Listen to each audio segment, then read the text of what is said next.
The book starts with the narrative of two fathers and the early life of Robert Kiyosaki and his childhood best friend, Mike.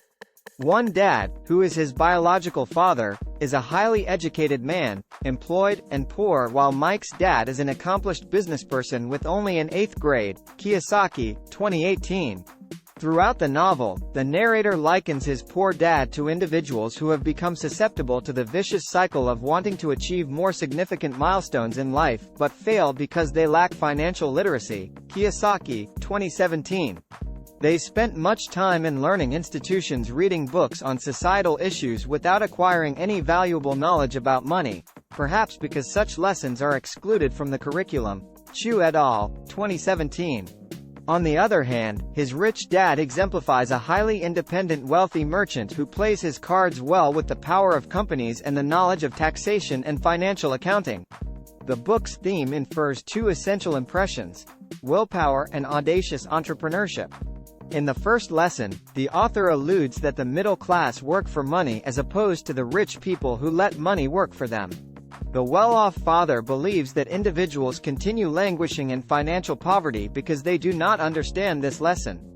The author goes ahead to blame poor people for obliviousness, skepticism, and anxiety, among other characteristics that make them failures in life. Kiyosaki, 2017. A captivating twist arises when the author maintains that both fear and greed are catalysts to poverty. He states that poor people stay in job positions for a long time without realizing that their employers gain the most meaningful financial gains by allowing money to work for them. The second lesson illustrates the importance of acquiring financial literacy. The author tries to show the audience the relevance of the education acquired from real-life scenarios as compared to that gained from ordinary school settings. He emphasizes that education should focus on creating and strengthening entrepreneurial mindsets rather than encouraging students to obtain good grades for future employment purposes. This reasoning shows distinctiveness in the handling of money matters between the rich and poor. Indeed, Kiyosaki, 2018, believes that middle and lower class people regularly confuse liabilities, such as cars and expensive homes, with assets. He indicates that assets should generate money rather than create room for expenses. In Lesson 3, the author wants people to get out of the rat race and start thinking about creating and developing their establishments. This example is illustrated where Kiyosaki, 2018, explains the start of his professional career as a salesperson for Xerox photocopiers. He used his revenue to invest in real estate, and his income exceeded his salary in 3 years, prompting him to leave his job. In the fourth lesson, the narrator highlights the game of taxes and the power of corporations.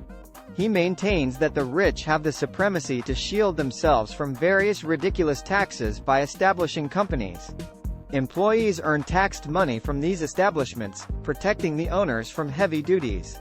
The fifth lesson accentuates how the rich invent money through self-confidence. The author says, often in the real world, it's not the smart who go ahead, but the bold. This statement defies the notion that money comes along with more education, talent, or more contribution to society. He highlights changes that have defined wealth over time. The author states, land was wealth 300 years ago. So, the person who owned the land owned the wealth. Later, wealth was in factories and production, and America rose to dominance. The industrialist owned the wealth. Today, wealth is in the information. And the person who has the timeliest information owns the wealth. Although the art of making money is learned, many people have no time to acquire financial skills.